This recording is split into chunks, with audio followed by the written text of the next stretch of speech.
Now to a big story in campaign 2016, and a report today from Reuters that Jeb Bush's presidential campaign is slashing payroll by 40% and drastically cutting staff at its headquarters here in Miami. Joining us now is a former spokesman for then Governor Jeb Bush and a member of the Bush Inner Circle, Justin Safie. I know you're raising money for the Bush campaign, and we appreciate you coming on and talking to us today, especially since this has to do with money. You hear stories about slashing salaries and cutting staff. How is the Bush campaign doing? Well, the campaign is very early right now, and Governor Bush made this decision because he wanted to make sure he had enough resources to last well into next year. The first votes don't take place in Iowa until February, and then we go on to New Hampshire, South Carolina, Nevada, and he's focusing those resources, cutting staff here in Miami, and sending them out to those early primary states. Governor Bush was supposed to be the front runner. When all of this started months ago and he entered the campaign, he was the presumed front runner.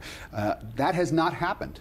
What's going on? Why is he stuck in the single digits? If you look at the polls right now, we're still in October. We still have a long way to go. Look what happened. Scott Walker just a few months ago, the governor of Wisconsin, was the talk, and now he's out of the race. Donald Trump now is no longer winning in Iowa, according to the latest polls that we've seen this week. Ben Carson's now overtaken him. It's still very fluid. It's still very early. The election isn't going to be held tomorrow. It's not going to be held until the nominee isn't going to be known until well into 2016. You mentioned Donald Trump. He is here in South Florida tonight holding a rally at his country club, not far from where we sit right now.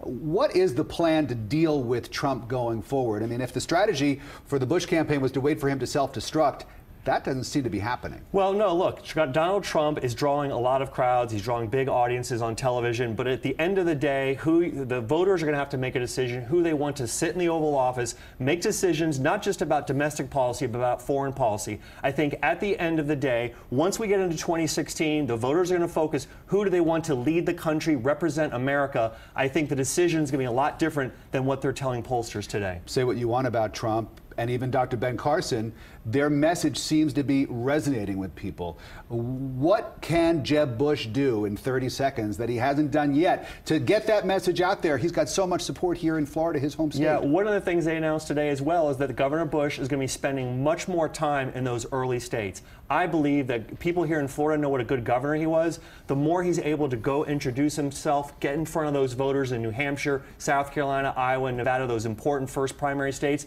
the better he will do. A fundraiser for Jeb Bush. Justin Safie, who publishes the Safie Review. Justin, thank you so much. Thanks, Rick.